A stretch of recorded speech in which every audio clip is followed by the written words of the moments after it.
Welcome back everyone. आज हमने atmospheric circulation देखना है। Very very important topic for UPSC one day exam के लिए भी और स्टेट सर्विसेज के लिए भी। इसमें हमने डिफरेंट सेल देखने हैं, जैसे कि Hadley cell, polar cell and Ferrel cell.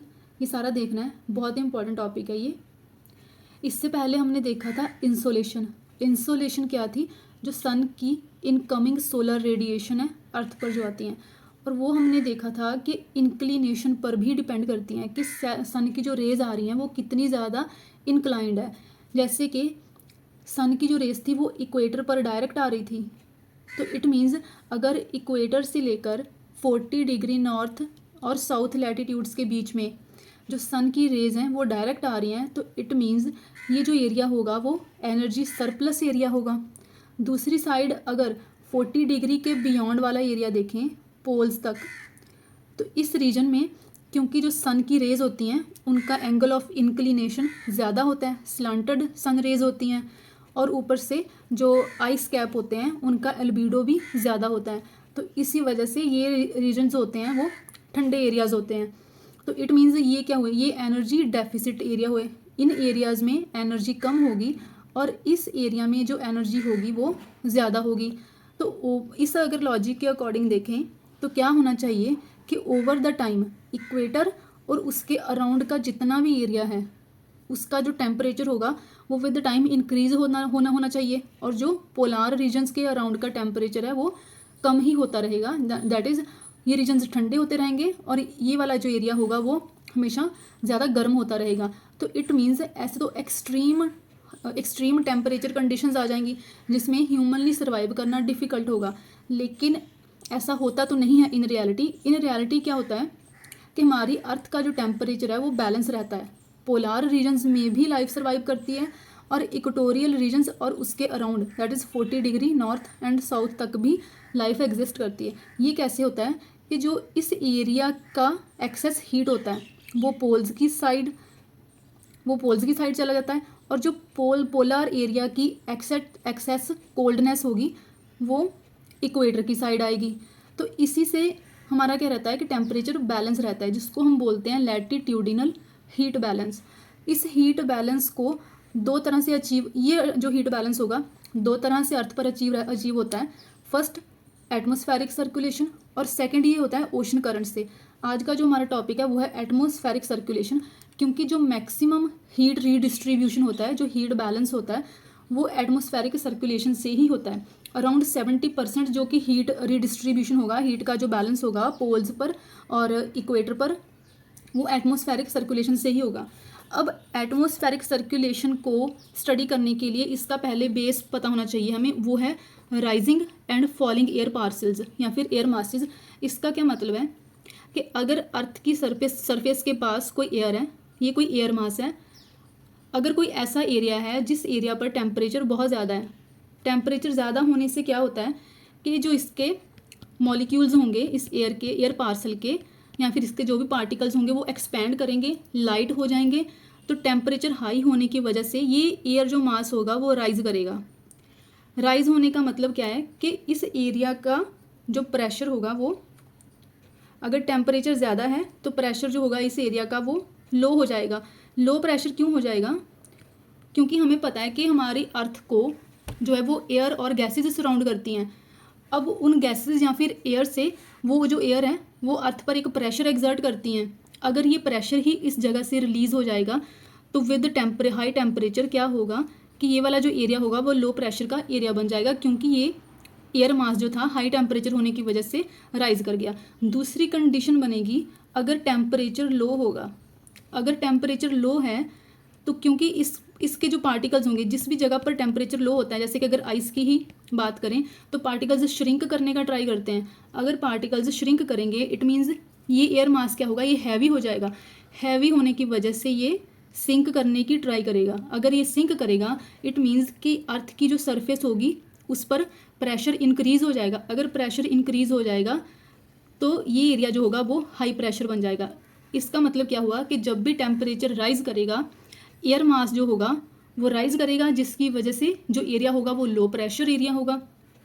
और ऐसे ही जब टेम्परेचर कम होगा तो जो एरिया होगा वो हाई प्रेशर एरिया होगा और जो एयर पार्सल होगा वो सिंक करने की कोशिश करेगा। इसी कॉन्सेप्ट को अब हम एटमॉस्फेरिक सर्कुलेशन समझने के लिए अप्लाई करेंगे। एटमॉस्फेरिक सर्कुलेशन को हम एक ना डायग्राम से समझ लेंगे। जैसे कि अगर हम अर्थ का, अगर ये हमारी अर्थ है तो इसका हम सिर्फ इतना सा पार्ट लें, इक्वेटर से लेकर पोल तक का पार्ट, हमें सिर्फ यही पार्ट चाहिए डिफरेंट सेल को समझने के लिए और एटमॉस्फेरिक सर्कुलेशन, एयर का राइज और एयर की फॉलिंग को समझने के लिए। अगर ये 90 डिग्री है पोलर एरिया, तो ये क्या हुआ हमारा इक्वेटर 0 डिग्री। ठीक है, उसके बाद हमें सबसे पहले पता है कि जो इक्वेटर होता है इसमें टेम्परेचर बहुत ज़्यादा होता है क्योंकि डायरेक्ट सन रेज होती हैं। अगर टेम्परेचर ज़्यादा है इट मीन्स कि जो एयर होगी इस एरिया की वो लाइट एयर होगी। अगर एयर लाइट है तो इट मीन्स कि वो राइज करेगी। अच्छा, इससे पहले हमें ये पता है कि जो ट्रोपोस्फियर होता है इक्वेटर पर उसकी हाइट ज़्यादा होती है और पोल्स पर उसकी हाइट कम होती है। ये हमने ऑलरेडी प्रीवियस लेक्चर में देख लिया है। ठीक है, तो अगर हम ये ट्रोपोस्फियर ड्रॉ करें तो ये कुछ ऐसा होगा क्योंकि इक्वेटर पर जो इसकी हाइट होगी वो ज़्यादा होगी। अब क्योंकि एयर लाइट हो चुकी है हाई टेम्परेचर की वजह से इक्वेटर पर, तो ये क्या करेगी, ये राइज करेगी। अगर ये कोई एयर पार्सल है, टेम्परेचर जहाँ पर बहुत ज़्यादा है, ये राइज कर रहा है, ऐसे ये राइज करेगा। राइज करता करता ये ट्रोपोपॉज तक पहुँचा। अब ये एयर होगी जो ट्रोपोपॉज के बियॉन्ड नहीं जाएगी, स्ट्रेटोस्फीयर में ये नहीं जाएगी। विद हाइट क्या हो रहा है कि टेम्परेचर डिक्रीज़ हो रहा है, ये हमें पता है। हमें ये भी पता है कि जितनी भी क्लाइमेटिक कंडीशंस होती हैं वो सिर्फ और सिर्फ ट्रोपोपॉज में ही होती हैं। क्यों? क्योंकि स्ट्रेटोस्फीयर में टेम्परेचर ज़्यादा होता है और जो एयर मास होता है वो तभी राइज करेगा जब उसका टेम्परेचर जो होगा वो उसके आसपास के एरिया से ज़्यादा होगा। अब जब ये एयर मास इस ट्रोपोपॉज के पास पहुंचेगा तो इसका जो आसपास का टेम्परेचर होगा वो तो इससे ज़्यादा हो जाएगा। अगर ज़्यादा हो जाएगा इट मीन्स ये एयर मास जो होगा वो सिंक करने की कोशिश करेगा। तो लेकिन ये तो अब आ गई ट्रोपोपॉज की बाउंड्री, इसको कोई ऊपर जाने के लिए स्पेस तो मिल नहीं रही है। दो ही चॉइसेस है इसके पास, या तो ये एयर मास इस साइड जाएगा या फिर ये एयर जो होगी इस साइड डाइवर्ज करेगी। तो अब हमने अगर ये नॉर्दर्न हेमिस्फीयर का पार्ट लिया तो इस एयर ने इस साइड मूव करना स्टार्ट कर दिया। अब अराउंड 30 डिग्री ये लैटिट्यूड है और ये मान लीजिए हमारा 60 डिग्री लैटिट्यूड।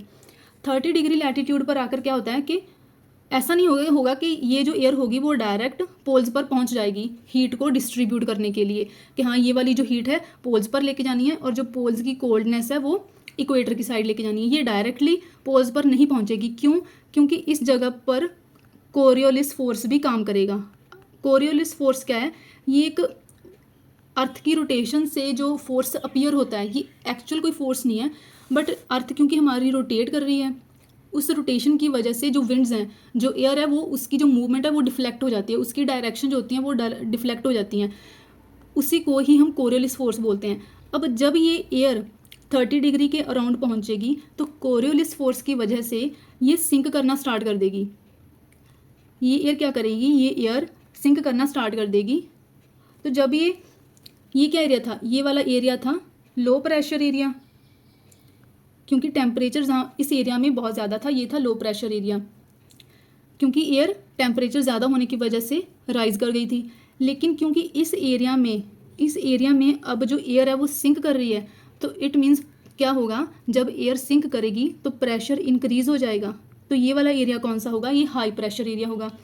दूसरी चीज़ हमें पता है कि एयर की जो मूवमेंट होती है वो हाई प्रेशर एरिया से लो प्रेशर एरिया की साइड होती है।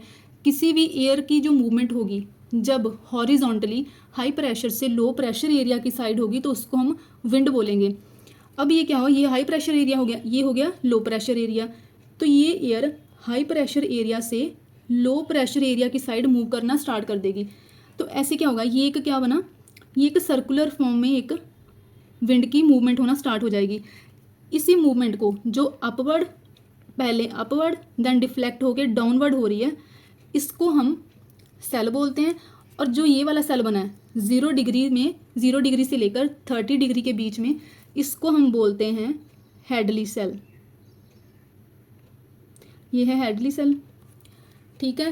तो इससे हमें क्या पता चल गया कि दो प्रेशर एरिया बन चुके हैं। फर्स्ट इक्वेटर पर लो प्रेशर एरिया जो कि हाई टेम्परेचर होने की वजह से बना है, क्योंकि एयर का जो मास था वहाँ से रिलीज हो चुका है अपवर्ड मूवमेंट से। दूसरा एरिया जो बना है हमारा वो बना है हाई प्रेशर एरिया। वो कैसे बना है? क्योंकि कोरियोलिस फोर्स की वजह से एयर ने सिंक करना स्टार्ट कर दिया। जैसे एयर सिंक करेगी तो प्रेशर और भी ज़्यादा इंक्रीज हो जाएगा, तो वो एरिया कौन सा बन जाएगा? 30 डिग्री के अराउंड हाई प्रेशर एरिया। अब दूसरी चीज़ हमें पता है कि जो पोलार रीजन होते हैं उन एरियाज़ में टेम्परेचर बहुत ज़्यादा लो होता है। अगर टेम्परेचर बहुत ज़्यादा लो है तो इट मीन्स उस जो एरिया की एयर होगी, पोलार रीजन की एरिया के अराउंड जितनी भी एयर होगी उसकी डेंसिटी बहुत ज़्यादा हाई होगी। और अगर डेंसिटी हाई है तो इट मीन्स वो एयर जो होगी वो सबसाइड करेगी, वो सिंक करना स्टार्ट करेगी। तो पोलार रीजन में क्या होगा? जितनी भी एयर होगी वो सिंक करेगी। क्यों? क्योंकि टेम्परेचर बहुत ज़्यादा लो है। टेम्परेचर लो होने की वजह से जो एयर मास होगा वो उसकी डेंसिटी हाई होगी। डेंसिटी हाई होने की वजह से वो हैवी हो जाएगा। अगर हैवी होगा तो वो सिंक करेगा। तो ये क्या बन जाएगा? हमारा high pressure area. It means जो भी पोलार रीजन के 90 डिग्री के अराउंड होगा वो हमारा हाई प्रेशर एरिया होगा। अब दूसरी चीज़ हमें ये भी पता है कि ये वाला जो 60 डिग्री के अराउंड का एरिया होगा, अगर इसको हम 90 डिग्री से कंपेयर करें तो जो 60 डिग्री वाला एरिया होगा वो कंपैरेटिवली लो प्रेशर का होगा। इस एरिया में कंपैरेटिवली 90 डिग्री के अराउंड से टेम्परेचर ज़्यादा होगा। अगर ये जो कंपैरिजन है ये हम 90 डिग्री से कर रहे हैं। 90 डिग्री पोलार रीजन पर टेम्परेचर बहुत ही ज़्यादा कम है, एक्सट्रीमली कोल्ड एरिया है।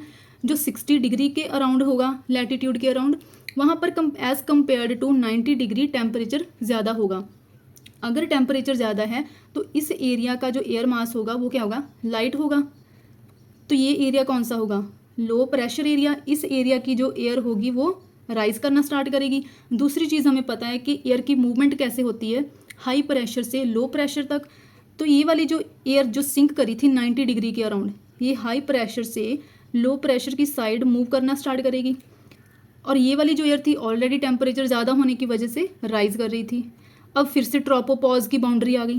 ट्रोपोपॉज की बाउंड्री आई तो ये एयर क्या करेगी? डाइवर्ज करेगी, क्योंकि इसके बियॉन्ड तो वो जा ही नहीं सकती। दो ही डायरेक्शन है इसके पास, या तो वो राइट साइड जाएगी या फिर वो जाएगी लेफ्ट साइड। अब ये एयर जब लेफ्ट साइड मूव करेगी तो इसने एक फिर से सेल कंप्लीट कर दिया। ये वाला एक और सेल कंप्लीट हो गया। सर्कुलर मोशन में एयर ने मूव करना स्टार्ट कर दिया। अब जो 60 डिग्री और 90 डिग्री के बीच का ये जो सर्कल कंप्लीट हुआ, सेल कंप्लीट हुआ जो, इसको हम बोलेंगे पोलार सेल। ये कौन सा सेल बना? Polar cell. अब ये रह गया बीच वाला सेल। बीच वाला कैसे था? इस एरिया में कौन सा प्रेशर है? Low pressure. 60 डिग्री पर लो प्रेशर है और 30 डिग्री पर हाई प्रेशर है। तो एयर कहाँ से मूव करेगी? High pressure to low pressure.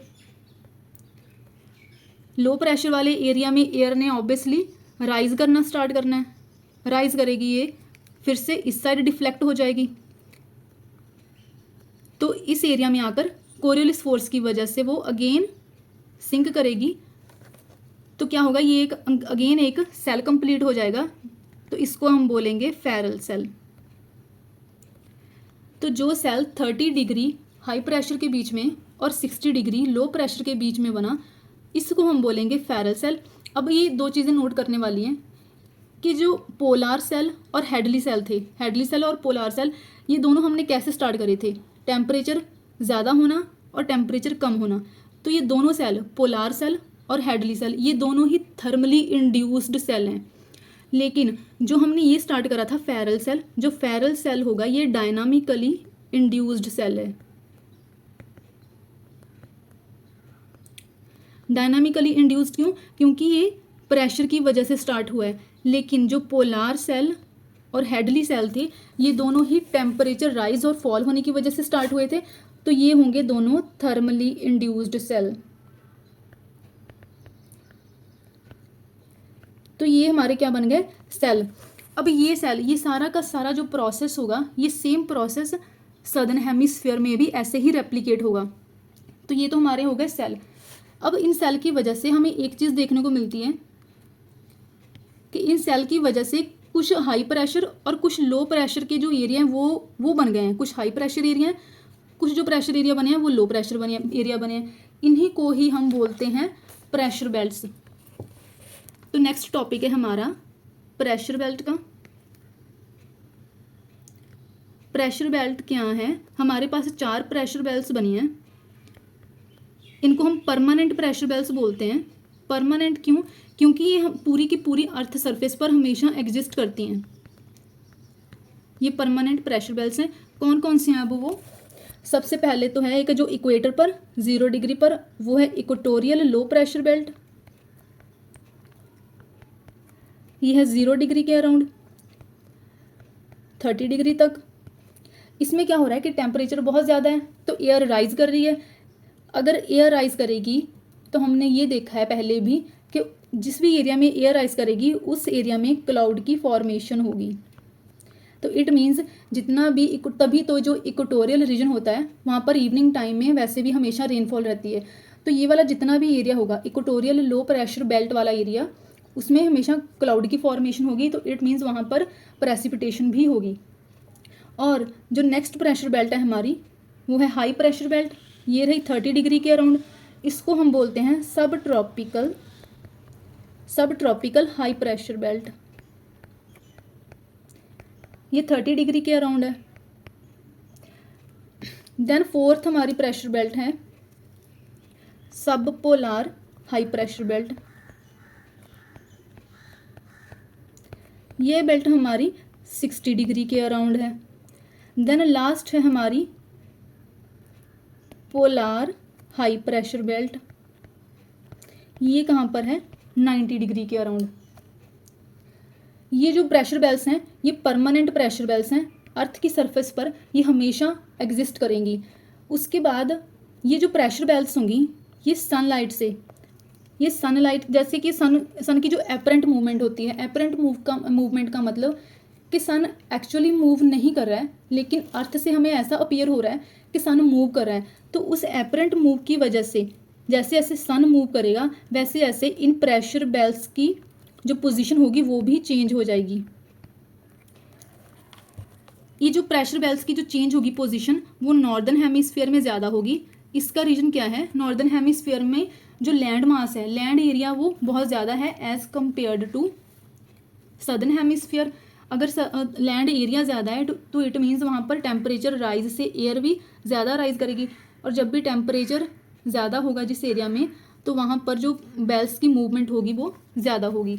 Then next आती है हमारी विंड्स। इसी से रिलेटेड कॉन्सेप्ट है हमारा विंड्स का।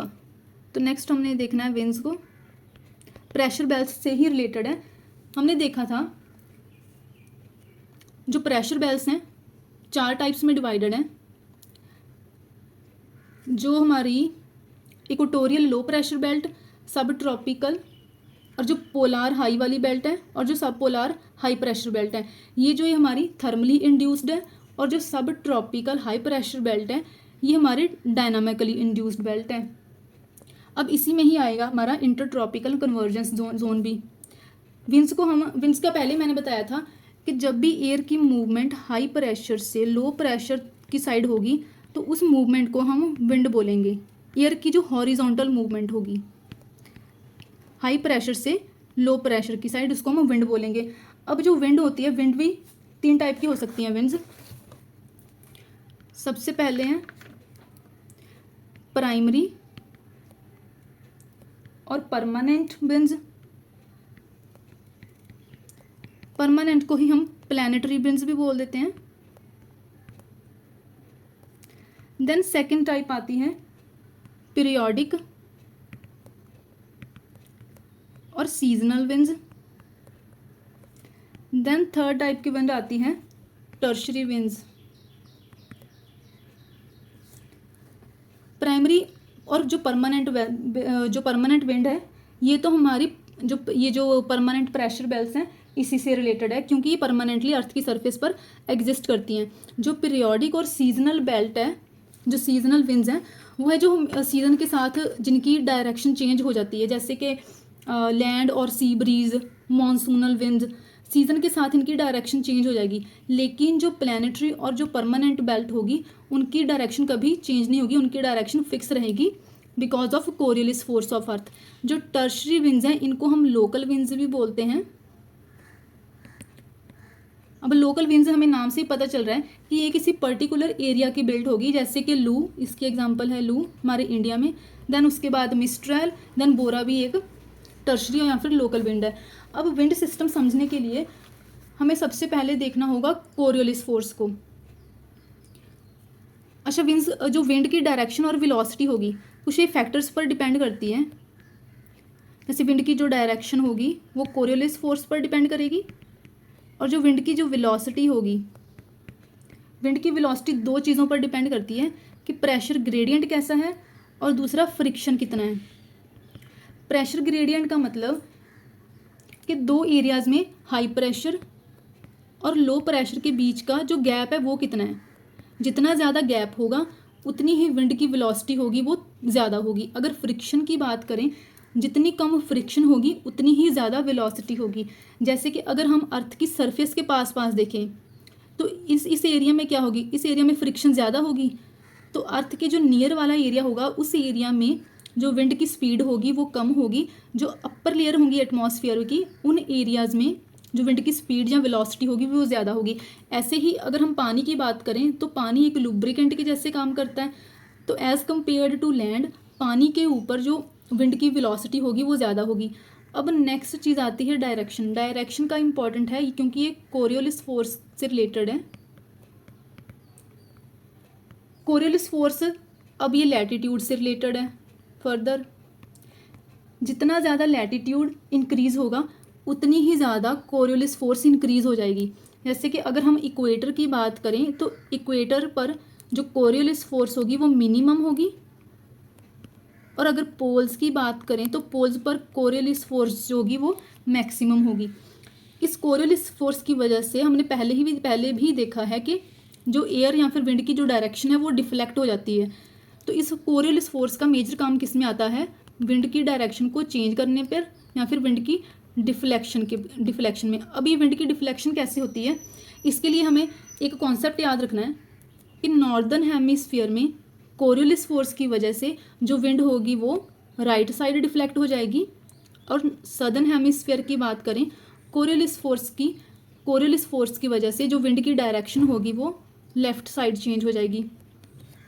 अब ये कैसे होता है, अगर ये हमारा 0 डिग्री इक्वेटर है, अगर ये विंड, ये हमारा नॉर्दर्न हेमिस्फीयर, ये रहा हमारा सदर्न हेमिस्फीयर, अगर ये विंड इस डायरेक्शन में जा रही है, ये विंड इस डायरेक्शन में है, तो नॉर्दर्न हेमिस्फीयर में हम इस साइड फेस कर रहे हैं, अगर हम भी इसी साइड फेस कर रहे हैं तो हम विंड किस साइड डिफ्लेक्ट हो जाएगी, राइट साइड।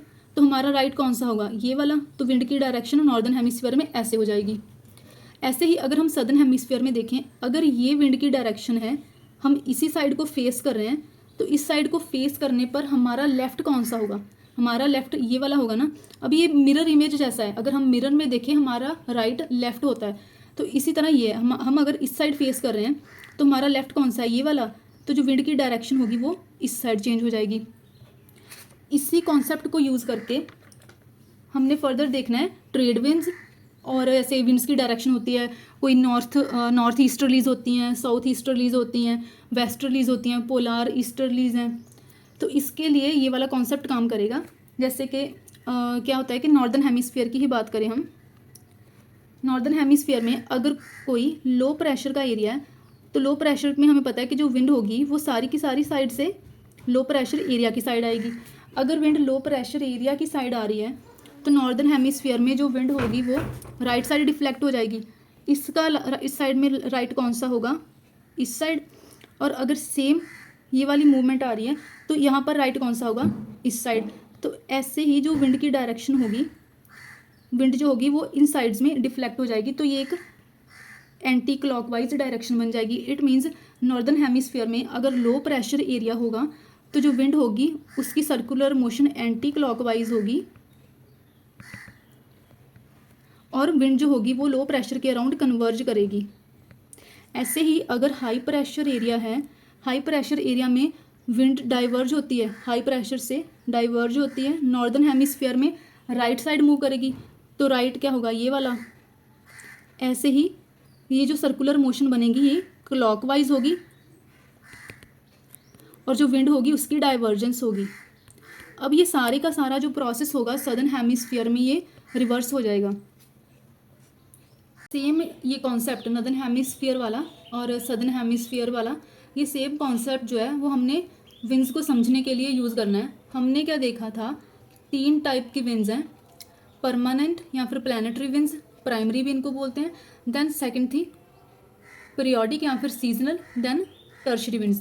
अब जब सबसे पहले अगर हम परमानेंट विंड्स देखें तो परमानेंट नेम से ही पता चलता है कि ये परमानेंट प्रेशर बेल्ट से रिलेटेड है। अगर ये परमानेंट प्रेशर बेल्ट से रिलेटेड है तो इन सारी की सारी 3 टाइप की ये परमानेंट विंड्स आती हैं।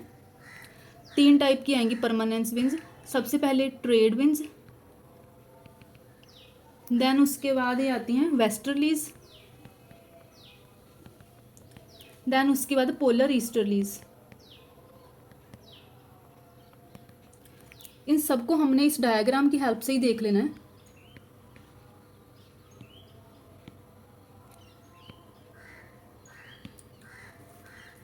जैसे कि यहाँ पर ये वाला अगर डायग्राम देखें तो इसमें क्या दिया हुआ है कि अगर सबसे पहले ट्रेड विंड्स देखें, ट्रेड विंड्स वाला ये वाला एरिया रहा, ये 0 डिग्री इक्वेटर रहा। हमें पता है कि नॉर्दर्न हेमिस्फीयर में, ये नॉर्दर्न हेमिस्फीयर में जो विंड्स होंगी वो राइट साइड डिफ्लेक्ट करेंगी। अगर ये हाई प्रेशर एरिया, ये हमने पहले ही देख लिया है 30 डिग्री और ये भी 30 डिग्री, ये हाई प्रेशर एरिया इस साइड सदर्न हेमिस्फीयर में, ये वाला हाई प्रेशर एरिया है। इक्वेटोरियल लो प्रेशर एरिया, तो ये लो प्रेशर हो गया। विंड्स कैसे मूव करेंगी, हाई प्रेशर से लो प्रेशर की साइड। लेकिन due to Coriolis force northern hemisphere में जो विंड्स होंगी वो अपने राइट साइड डिफ्लेक्ट हो जाएंगी। अगर हम इस साइड को फेस करके खड़ा होंगे, इसको जूम करूँ अगर मैं,